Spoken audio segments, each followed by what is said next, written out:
सुप्रभात बाल मित्रों, आज 24 जुलाई है और अभ्युदयवाणी की रेलगाड़ी एक बार फिर से आपको ले चलने के लिए तैयार है। आपके दोस्त और हमसफर प्रेम वर्मा के साथ आज के रोमांचक, ज्ञानवर्धक और नैतिक शिक्षा से भरपूर एक रोचक सफर में, जहां हम नए विचारों से प्रेरित होंगे, नई जानकारी हासिल करेंगे और जीवन के मूल्यों को समझेंगे। तो आइए इस सफर की शुरुआत करते हैं आज के प्रेरणादायक विचार से। हर कोशिश आपको मंजिल के करीब लाती है। Every strike brings you closer to the destination. हर कोशिश, चाहे वह कितनी भी छोटी क्यों ना हो, आपको आपके लक्ष्य के करीब लाती है। हार ना मानना और लगातार प्रयास करते रहना ही सफलता की कुंजी है। रास्ते में चुनौतियां आना स्वाभाविक है, लेकिन हार मानकर बैठना कभी भी समाधान नहीं है। हर एक कोशिश आपको अनुभव और ज्ञान प्रदान करती है, जो आपको आगे बढ़ने में मदद करते हैं। याद रखें, सफलता एक मंजिल नहीं बल्कि एक यात्रा है। इस यात्रा का आनंद लें और हर कदम को महत्व दें। आपकी सफलता के लिए शुभकामनाएं। अभ्युदयवाणी में अब जानते हैं आज का अंग्रेजी शब्द, जो है स्टोइक, STOIC। स्टोइक का अर्थ होता है शांत और संयमित। स्टोइक का मतलब किसी भी परिस्थिति में शांत और संयमित रहना है। स्टोइक शब्द भावनाओं को दबाकर विवेक से काम लेने पर बल देता है। वाक्य प्रयोग, He faced the crisis with stoic calmness। उसने संकट का सामना शांत और दृढ़ रहकर किया। आगे बढ़ते हैं इस सफर में और आनंद लेते हैं आज की पहेली का। सबसे वजनी होता हूँ मैं इस धरती पर औरों से, सूंड से पानी हूँ पीता, चिघाड़ मारता जोरों से। इस पहेली का जवाब है हाथी। अब अगला स्टेशन है आज का इतिहास। इतिहास हमें अतीत से सीखने और वर्तमान को बेहतर बनाने का मौका देता है। आइए इतिहास के पन्नों में आज 24 जुलाई की कुछ प्रमुख घटनाओं पर नजर डालें। सन 1783 में आज ही सोमन बोलिवर, दक्षिण अमेरिका के स्वतंत्रता सेनानी का जन्म हुआ, जिन्होंने कई देशों को स्पेनिश शासन से मुक्त कराया। सन 1847 में आज ही साल्ट लेक सिटी, यूटा की स्थापना मॉर्मन नेता ब्रिघम यंग ने की थी। यह दिन यूटा में पायनियर डे के रूप में मनाया जाता है। सन 1911 में आज ही अमेरिकी पुरातत्वविद हिरम बिंघम ने माचू पिचू की खोज की, जो पेरू के एंडीज पहाड़ों में स्थित इंका सभ्यता का एक प्राचीन शहर है। सन 1929 में आज ही हेग संधि लागू हुई, जिसने युद्धबंदियों के साथ मानवीय व्यवहार के नियम स्थापित किए। सन 1938 में आज ही स्विट्जरलैंड के मॉन्ट्रेक्स में पहली बार इंस्टेंट कॉफी नेस्कैफे का प्रदर्शन किया गया। सन 1969 में आज ही अपोलो 11 अंतरिक्ष यात्री नील आर्मस्ट्रांग, बज एल्ड्रिन और माइकल कॉलिंस चंद्रमा मिशन के बाद पृथ्वी पर सुरक्षित लौटे। सन 2000 में एस विजयलक्ष्मी शतरंज में ग्रैंड मास्टर बनने वाली पहली भारतीय महिला बनी। सन 2010 में आज ही भारत सरकार ने 24 जुलाई को आयकर दिवस घोषित किया, ताकि लोगों को करों के महत्व और समय पर कर जमा करने के प्रति जागरूक किया जा सके। अभ्युदयवाणी की अगली कड़ी प्रेरक व्यक्तित्व में आज हम जानेंगे अंतरिक्ष यात्री नील आर्मस्ट्रांग, बज एल्ड्रिन और माइकल कॉलिंस के बारे में।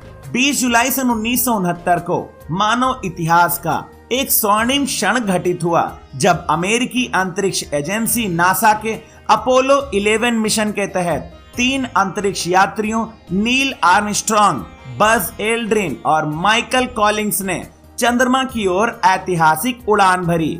नील आर्मस्ट्रांग इस मिशन के कमांडर थे और वे चंद्रमा पर कदम रखने वाले पहले मानव बने। जब उन्होंने चंद्रमा की सतह पर पहला कदम रखा, तो उन्होंने ऐतिहासिक शब्द कहे, that is one small step for man, one giant leap for Mankind.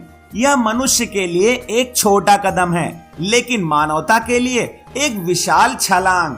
उनके साथ चंद्रमा पर उतरने वाले दूसरे अंतरिक्ष यात्री बज एल्ड्रिन थे। वह लूनर मॉड्यूल ईगल से बाहर आने वाले दूसरे व्यक्ति थे। एल्ड्रिन ने चंद्रमा की सतह पर वैज्ञानिक उपकरण स्थापित किए और प्रयोग किए, जिससे अंतरिक्ष विज्ञान में नई जानकारियां प्राप्त हुई। माइकल कॉलिंस इस मिशन के तीसरे सदस्य थे, जिन्होंने कमांड मॉड्यूल कोलंबिया में चंद्रमा की कक्षा में रहकर अपने साथियों की सुरक्षा सुनिश्चित की। भले ही वह चंद्रमा की सतह पर नहीं उतरे, लेकिन उनका योगदान अत्यंत महत्वपूर्ण था, क्योंकि वह पूरे मिशन के दौरान कमांड मॉड्यूल को नियंत्रित कर रहे थे। यह मिशन केवल तकनीकी उपलब्धि ही नहीं, बल्कि यह पूरी मानव जाति के लिए प्रेरणा का स्रोत बना। नील आर्मस्ट्रॉन्ग, बज एल्ड्रिन और माइकल कॉलिंस ने यह दिखाया कि समर्पण, विज्ञान और मानव की इच्छा शक्ति मिलकर असंभव को भी संभव बना सकते हैं। ये तीनों अंतरिक्ष यात्री आज भी दुनिया भर के वैज्ञानिकों, युवाओं और सपने देखने वालों के लिए प्रेरणा का प्रतीक हैं। अभ्युदयवाणी के दैनिक विशेष में अब हम जानेंगे 24 जुलाई को मनाए जाने वाले राष्ट्रीय आयकर दिवस के बारे में। राष्ट्रीय आयकर दिवस हर साल 24 जुलाई को मनाया जाता है। यह दिन देश में कराधान व्यवस्था की अहमियत को रेखांकित करता है और आयकर के महत्व के प्रति जागरूकता बढ़ाने का कार्य करता है। इसी दिन वर्ष 1860 में ब्रिटिश शासन के दौरान भारत में पहली बार आयकर लागू किया गया था, जिसकी शुरुआत लॉर्ड कैनिंग ने की थी। इस दिन का उद्देश्य नागरिकों को आयकर के महत्व के बारे में शिक्षित करना और उन्हें समय पर कर भरने के लिए प्रेरित करना होता है। आयकर केवल एक कानूनी दायित्व ही नहीं, बल्कि देश के विकास में नागरिकों की भागीदारी का प्रतीक भी है। इससे सरकार को शिक्षा, स्वास्थ्य, सुरक्षा, आधारभूत ढांचे और सामाजिक कल्याण योजनाओं के लिए आवश्यक धन प्राप्त होता है। इस अवसर पर आयकर विभाग विभिन्न शहरों में जागरूकता कार्यक्रम, सेमिनार, प्रदर्शनी और करदाताओं को सम्मानित करने के आयोजन करता है। यह दिन ईमानदार करदाताओं को प्रोत्साहित करने और जनता व सरकार के बीच विश्वास बढ़ाने का एक माध्यम भी है। राष्ट्रीय आयकर दिवस हमें ये याद दिलाता है कि एक जिम्मेदार नागरिक होने के नाते समय पर आयकर देना न केवल हमारा कर्तव्य है, बल्कि देश के आर्थिक विकास में हमारा योगदान भी है। अभ्युदयवाणी के अंतिम पड़ाव पर अब सुनते हैं आज की प्रेरणादायक बाल कहानी, जिसका शीर्षक है तेनालीराम की दूरदर्शिता। विजयनगर राज्य में एक बार चूहों का आतंक फैल गया। हर घर में चूहे ही चूहे दिखाई देते। लोगों की नींदें हराम हो गई थीं। राजा ने इस समस्या का समाधान खोजने के लिए अपने मंत्रियों से विचार विमर्श किया। अंत में यह तय हुआ कि हर घर में एक बिल्ली दी जाएगी, ताकि वह चूहों को खा सके, और बिल्लियों के पालन के लिए हर घर को एक गाय भी दी जाएगी, जिससे उन्हें दूध मिल सके। सबने योजना की तारीफ की, लेकिन दरबार के चतुर मंत्री तेनालीराम को यह विचार व्यवहारिक नहीं लगा। उन्हें लगा कि जब इंसानों को ही भरपेट दूध नहीं मिल पा रहा, तो बिल्लियों को दूध पिलाना संसाधनों की बर्बादी है। लेकिन सीधे राजा से विरोध करने के बजाय उन्होंने एक योजना बनाई। तेनालीराम ने अपनी बिल्ली को दूध पिलाने के लिए कटोरी में थोड़ी सी मिर्च मिलाया हुआ दूध दिया।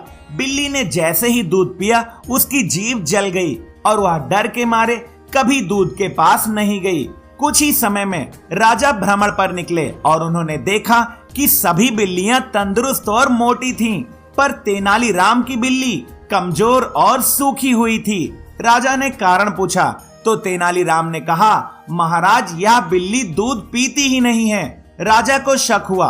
उन्होंने आदेश दिया कि बिल्ली को दूध दिया जाए। जैसे ही दूध लाया गया, बिल्ली डर के मारे भाग गई। राजा को गुस्सा आया और उन्होंने तेनालीराम को 100 कोड़े मारने का आदेश दिया। इस पर तेनालीराम ने विनम्रता से कहा, महाराज, कोड़े मारने से पहले कृपया मेरे एक प्रश्न का उत्तर दें। जब हमारे राज्य के गरीब लोगों को ही दूध नहीं मिल पा रहा, तो क्या बिल्लियों को दूध पिलाना सही है? राजा चुप हो गए। उन्हें अपनी गलती का एहसास हुआ। उन्होंने तेनालीराम को पुरस्कार दिया और तुरंत नया आदेश जारी कर दिया कि दूध पहले मनुष्यों के लिए हो, बिल्लियों के लिए नहीं। ये कहानी हमें सिखाती है कि संसाधनों का सही उपयोग, दूरदर्शिता और साहसपूर्ण सत्य कहने की कितनी आवश्यकता है। तेनालीराम ने यह साबित किया कि गलत नीतियों का विरोध बुद्धिमानी से और प्रभावी तरीके से किया जा सकता है। हमें भी किसी भी नीति या निर्णय को आंख मूंद कर स्वीकार नहीं करना चाहिए, बल्कि यह सोचने की जरूरत है कि क्या वह सभी के हित में है या नहीं। आज की अभ्युदयवाणी का सफर बस यहीं तक था। कल सुबह फिर मिलेंगे एक नई ऊर्जा के साथ, रोमांचक, ज्ञानवर्धक और नैतिक शिक्षा से भरपूर एक रोचक सफर में। आपका दिन शुभ हो। जय हिंद, जय भारत।